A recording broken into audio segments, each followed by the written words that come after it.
okay နောက်တစ်ခုကတော့ဘာလို့လဲ cycle ကတော့သူအဓိက segment ကိုအသုံးပြုတယ် cycle ရဲ့ shortcut key ကအင်္ဂလိပ်အခရာ C ဆိုတော့က R နော် return key က R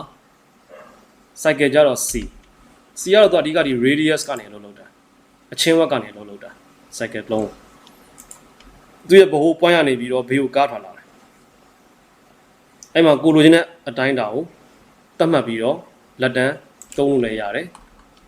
သို့မဟုတ်အတိုင်းတာပေးပြီးတတ်မှတ်လည်းရတယ်ဆိုပါစို့၄ပေလိုချင်တယ်၄ပေ radius တန်ဖို့ under ခောက်ပြီးတယ်အပြည့်ဆိုရင်၈ပေရှိမယ်10ပေလိုချင်တယ်10ပေအပြည့်လိုချင်တယ်10ပေ under ခောက်လို့မရအောင်9ပေတိုက်ပေးရတယ်10ပေဆိုရင်ဟိုဘက်ဒီဘက်ပေါင်း20ဖြစ်သွားမယ်အဲ့တော့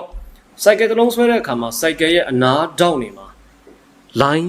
ဖြတ်ရတယ်ကိုစတင်တွေ့ရှိရတယ်အဲ့ဒါတွေကို segment လို့ခေါ်ပါတယ်အဲ့တော့အဲ့ဒီ segment တန်ဖိုးတွေနည်းရင်နည်းတဲ့ပုံမူတည်ပြီးတောင်းနေထွက်လာတယ် segment တန်ဖိုးအရေးအတွက်များရင်များတဲ့ပုံမူတည်ပြီးတော့တောင်းနေလျော်နေသွားမယ်အဓိကတော့ပို့ပြီးစိတ်သွားတာအဲ့တော့ဟောဒီ segment line ဖြတ်တွေကိုပို့ပြီးတော့တီးချပလိုက်တာဘာကြောင့်လဲဝိုင်းသွားရမယ်နော်အဲ့တော့ cycle ဆွဲတဲ့အခါမှာအဲ့ဒီ another segment line တွေကိုတိုးတာရှော့တာလုပ်လို့ရတယ်အဓိကတော့ selection 2ကိုပြန်ယူပြီးသွားရင်အဲ့ဒီ cycle ရဲ့ another boundary ကို selection ကောက် right click နှိပ်တဲ့အခါကျရင်အကိုတို့စာလေးပေါ်လာတယ်အပေါ်ဆုံးက entity info box တွေကိုဝင်ပေးရတယ် entity info box ကိုဝယ်ပြီးစင်ဆိုတော့ကအကိုတို့ဒီ paint backup box ခေါ်လိုက်တဲ့လမ်းကြောင်းဖြစ်တဲ့ default tree တွေမှာတော့ပေါ်တယ်ညာဘက်ချမ်းတွေ့လား entity info တဲ့အဲ့ဒီမှာ radius တန်ဖိုးအတိုင်းတာကိုပြထားတယ်လိုလိုပြောင်းလို့ရတယ်6ပေဆိုတော့6ပေပြောင်းလို့ရတယ်သူရဲ့ cycle ကို segment 24ခုနဲ့ဖွဲ့စည်းတိစောက်ထားတယ်တန်ဖိုး short လို့ရတယ်ဒီကနေတန်ဖိုး short ပါလို့ရတယ်လိုလိုပုံဖော်ပါလို့ရတယ်စက်တကန်အတကန်ကုန်ရတယ် okay တန်ဖိုးတိုးပြီ100ဒါဆိုရင်လုံးဝစမှုဇောင်းနေအကုန်လုံးဝိုင်းသွားရမယ်နော်ကဲ cycle လေးစဆွဲကြည့်အောင်ဆက်သွားလိုက်အောင်ဆိုတော့ဒါလေးတွေကအခြေခံ tools တွေအဲ့တော့ cycle တစ်လုံးဆွဲတယ်အဲ့တော့ segment အနေနဲ့အလုပ်လုပ်တဲ့အချိန်မှာ cycle ကိုဆွမ်းနာလိုမျိုး segment တန်ဖိုးတွေတန်းပြီးတော့သုံးလို့ရတဲ့ပုံစံရှိသေးတယ်ဆိုပါစို့သူရဲ့ radius တန်ဖိုးတစ်ခုသတ်မှတ်တယ်ပေါ့၄ပေ enter ခောက်ပေးလိုက်တယ်ပြီးသွားရင်ဘာလဲဆိုတော့ဘာမှမနှိမ့်နဲ့ mouse လည်းမထိနဲ့ keyboard ကိုလည်းမထိနဲ့နော် cycle တစ်လုံးဆွဲလို့ပြီးပြီဆိုတာနဲ့သူရဲ့ radius တန်ဖိုးရိုက်ထည့်လို့ပြီးပြီဆိုတာတခါတည်းတန်ဖိုးသတ်မှတ်လို့ရတယ်ဘာလဲဆိုရင် segment တန်ဖိုးသတ်မှတ်လို့ရတယ်အဲ့တော့ညာဘက်ချက်မှာမြင်နေရတဲ့ radius ဆိုတဲ့နေရာလေးမှာ100အနောက်မှာ s ထည့်ပေးလိုက်100 s sorry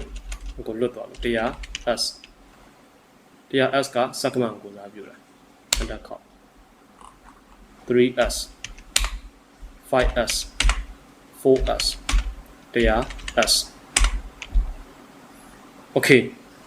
ဒါက segment ကိုပြင်တာအဲ့မှာ space ဘာတွေတွားပြီးရောင်းပြီးမနှိမ့်နဲ့နှိမ့်လိုက်ပြီဆိုရင်ကိုတို့အစပြန်ဆွဲရနိုင်တယ်သူက cycle selection ဝင်နေတဲ့အချိန်အတွင်းမှာလိုလိုပြောင်းလို့ရတယ်ရမယ်နော် okay ထပ်ပြောင်းမယ်သူရဲ့ radius ကိုမကြိုက်ဘူးကျွန်တော်9ပေလိုချင်တယ်9ပေ enter ခောက်ပေးလိုက်ကျွန်တော် cycle ကတော့ရှင်းတယ်တန်ဖိုးသတ်မှတ်တယ်နော်သူရဲ့အချင်းဝက်ကနေသတ်မှတ်တယ်ဘယ်လောက်တန်ဖိုးသတ်မှတ်လဲ9ပေ enter ခောက်ပေးလိုက်ဒါဆိုရင်နှစ်ဖက်ပေါင်းရင်7ပေဖြစ်မှာ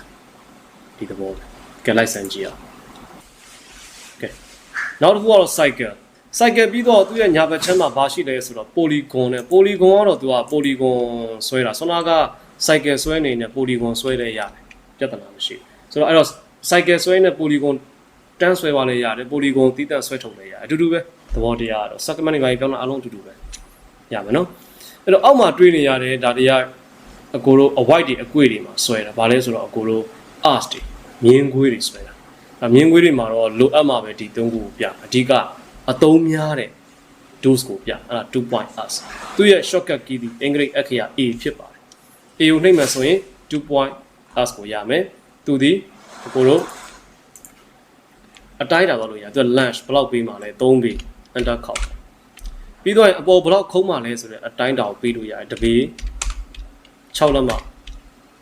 2ပေလိုပေးလို့ရတယ်ပြီးတော့ရင်တစ်ခါတန်းပြီးတော့100s segment တန်းမှုတိုးချပါလေဖြစ်တယ်โอเคအဲ့ဒါကအကိုတို့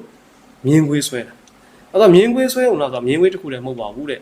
အနားဆောင်တွေကိုလုံးမဲ့ဆိုရင်လည်းအသုံးချပါတယ်အဲ့တော့တစ်ဖက် age ကနေပြီးတစ်ဖက် age ကိုသွားပြီးတော့ထိတဲ့အခါမှာစိမ့်ပြရောင်လေးပေါ့အဲ့ဒါကစိမ့်ပြရောင်က over diver တန်းတူ age ထိတယ်ဆိုတဲ့ sign ကိုပြတာ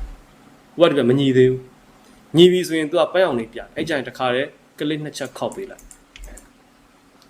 နော် selection ဝင်မယ် okay ထပ်ပြီးတော့အကိုတို့ယူတယ်ကလစ်နှစ်ချက်စတိုက်ခောက်ပေးလိုက်တယ်ကလစ်ကိုနှစ်ချက်ဇက်တိုက်ခောက်ချပလိုက်တခါတည်းကတ်ဖြစ်သွားတယ်တခါတည်းကတ်ဖြစ်သွားတယ်တခါတည်းကတ်ဖြစ်သွားတယ်အဲ့တော့ကိုလိုသလို white ယူပါလို့ရတယ်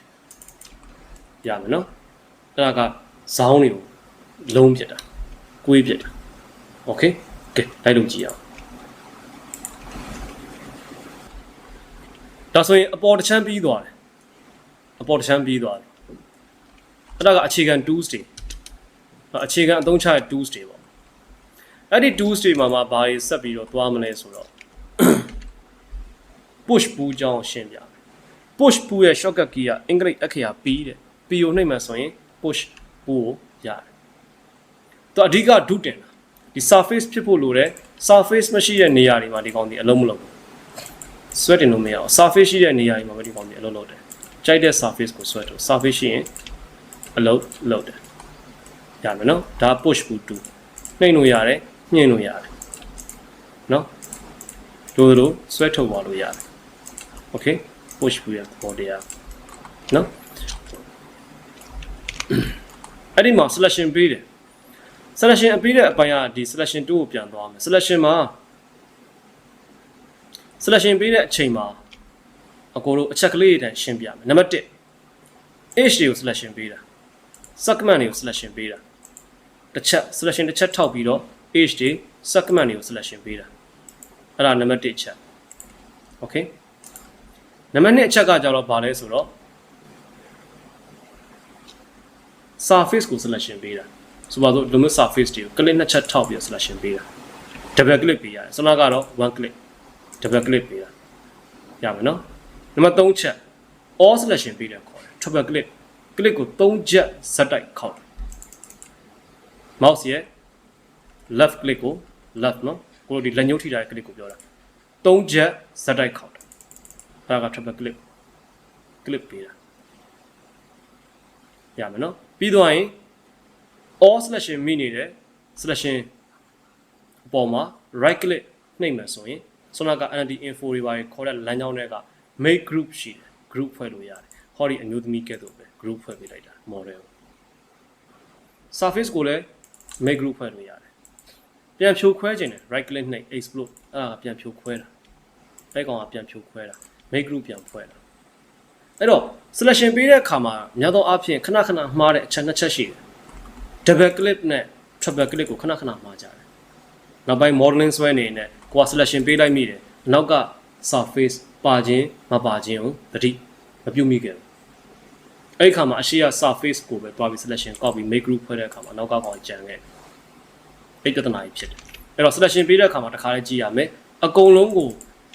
တစ်ခါတည်းတွဲပြီးတော့ selection ဝင်သွားလားဆိုတော့ပြန်စစ်ရတယ်အကုန်လုံးကိုတစ်ခါတည်းတန်းပြီး selection ဝင်သွားတယ်ဆိုရင်အပြောင်တွေအားလုံး model တစ်ခုလုံးမှာလွှမ်းခြုံသွားတယ်အားလုံးမိသွားတယ်ပေါ့ okay နောက်တစ်ခုကတော့ဆုံးလကတစ်ချက် selection ပေးတာအဲ့ဒါက model တွေကို selection ကောက်တာနောက်တစ်ချက်ရှိသေးတယ် click နှစ်ချက်ထောက်ပြီးတော့ selection တွေကိုပြန်ဝင်တာဘာလဲဆိုတော့ group selection တွေကို click နှစ်ချက်ထောက်ပြီးဝင်တာ okay ထပ်ပြီးတော့3ချိန်ထောက်ထပ်ပြီးတော့ make group ဖွဲ့တယ်ရထပ်ဝင်အဲ့ဒါက selection ကိုgroup ကိုအထက်ထပ်ပေးတာဒါပေမဲ့အဲ့ကောင်တော့လက်ရှိမလို့သေးပါဘူးနောက်မှပြအဲ့တော့ကျွန်တော်တို့ group selection ဖွဲ့တဲ့အချိန်တွေမျိုးတွေမှာဘာတွေကြုံရလဲလို့မေးလိုက်ရင်တခါလေကြာရင်ကျွန်တော်တို့ model တွေကိုတတိလွတ်လွတ်ပေါ့လေဆွဲရွှေ့လိုက်မိတယ်ပူးသွားတယ်ပေါ့ ပူးသွားတဲ့အချိန်တွေမျိုးတွေမှာတစ်ဖက်ကလည်း explode ဖြစ်နေတယ်တစ်ဖက်ကလည်း explode ဖြစ်နေတယ်ကိုဆွဲယူလိုက်တဲ့ model ကလည်း explode ဖြစ်နေခဲ့တယ်ဆိုတဲ့အချိန်တွေမျိုးတွေကြာရင် selection ကောက်တဲ့အခါမှာနှစ်ခုလုံးကိုတွဲပြီးပို့ပြီးတော့ selection ကောက်မိတဲ့ပြဿနာဖြစ်တတ်တယ်ဒါဆိုရင် modeling ဆွဲတဲ့အခါမှာတစ်ခုစီတီးကြပြီးတာနဲ့ make group ဖွဲ့ဖို့လိုတယ်ဆိုပါစို့ column ဆွဲရင် column တီးသက် make group ဖွဲ့ရမယ် wall ဆွဲရင် wall တသက် make group ဖွဲ့ရမယ် seeding ဆွဲရင် seeding တသက် make group ဖွဲ့ရမယ်ကိုဆွဲခဲ့ပြီးသမျှ model တွေအစိပ်ပိုင်းတွေတစ်ခုချင်းစီကိုတီးသက် make group ဖွဲ့တိဆောက်ဖို့လိုတယ်နော်ဆိုတော့အဲ့ဒါက interior modeling ဆွဲတဲ့အခါကျရင်အဲ့ဒါလေးတွေခွဲပြီးပြအခုတွေကတခါလဲနားလည်အောင်ကျွန်တော်တခါလဲပြောသွားတယ်နော် okay ဒါဆိုရင်ကျွန်တော်တို့အနေနဲ့နောက်တစ်ခုကိုပြောပါဆိုရင်အဲ့ဒါဘာလဲဆိုတော့ rotation 2ဖြစ်ပါတယ် rotate လှည့်အဲ့တော့ rotate လှည့်မယ်ဆိုတော့ rotate လှည့်တဲ့ပုံသဏ္ဍာန်ကတော့ရှင်းတယ်ကွာ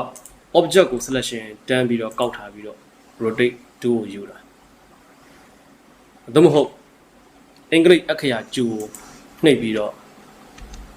တခါတည်း model မှာသွားပြီးတော့ rotation လှည့်တာဒါကတော့ကိုကျွမ်းကျင်တယ်လို့သုံးလို့ရတယ်နော်နှစ်မျိုးအတော်များများကတော့သုံးကြတဲ့ပုံစံကတော့ဒီ rotation 2ကိုယူလိုက်တယ်ပြီးတော့ model မှာသွားပြီးတော့နော်နေရာချပြီးတော့လှည့်တယ်ပေါ့ဒါပုံမြန်တာဟုတ်အချို့ကလည်း model selection ကောက်တယ် rotation 2ကိုယူတယ်နော်ပြီးရင်လှည့်တယ်ပေါ့နော်ဒါကတော့လှုပ်ဆောင်ချက် step by step ပေါ့အဲ့တော့ဘယ်ကောင်ကအမှားအနည်းဆုံးလဲဆိုရင် model ကိုအရင် selection ကောက်ပြီးတော့ rotation လှည့်တာကအမှားအနည်းဆုံးပဲမဟုတ်ရင်မလိုလားအပ်တဲ့ model မှာသွားပြီး selection ဝင်တတ်တယ်အဲ့တော့ rotation 2ကိုယူပြီးဆိုတဲ့အခြေအနေမျိုးတွေမှာသူရဲ့ shortcut key ကအင်္ဂလိပ်အခရာကျူရမယ်နော် keyboard မှာကျူဆိုတာလေးရှိတယ်ကျူလေးကိုနှိပ်မှဆိုရင် rotate shortcut ကိုရမယ် okay အဲ့တော့ကိုက model တစ်ခုကို rotation လှည့်တော့မှာဒါဆိုရင်သွားပြီးတော့ click တန်းပြီးတော့ဆန္ဒဆောသွားပေးလို့မရဘူးတချို့ကစိတ်လောတယ်သွားပြီး click တစ်ခါချလိုက်တယ်မလုပ်ပါဘူးသွားပြီးတင်ုံပဲတင်ထားလိုက်တင်ထားပြီးတဲ့အချိန်ကြမှဆိုတော့ကကျွန်တော်ပြောခဲ့တဲ့ keyboard ပေါ်ကမြားလေးတွေနဲ့သူ့ရဲ့ axis တွေကိုရွေးလို့ရတယ်ဆိုတော့ကကျွန်တော်တို့ line ဆွဲတော့ axis အတိုင်းပါပဲအပေါ်မြားကိုထောက်မယ်ဆိုရင် up arrow ဆိုရင် blue axis ကို selection မိတယ်ညာဘက်ချမ်းအမြားကိုထောက်မယ်ဆိုရင် red axis ကို selection မိတယ်ဘယ်ဘက်ချမ်းအမြားကိုထောက်မယ်ဆိုရင်တော့ green axis ကို selection မိတယ်အဲ့တော့မြား၃ခုအပေါ်မူတည်ပြီးတော့ axis တွေကိုလိုသလိုယူသွားလို့ရတယ်အဲ့ဒီခါကျမှကိုက red axis ပေါ်မှာဒီကောင်ကို rotation လှည့်တော့မှာလို့ဆုံးဖြတ်လိုက်ပြီဆိုရင်နော်သူရဲ့ end point သူရဲ့ mid point 2 point ရှိပါတယ်ကိုထင်သာမြင်သာတဲ့ point ကနေပြီးတော့ယူရတာအကောင်းဆုံးပါပဲအဲ့တော့ model ပေါ်ကနေပြီးတော့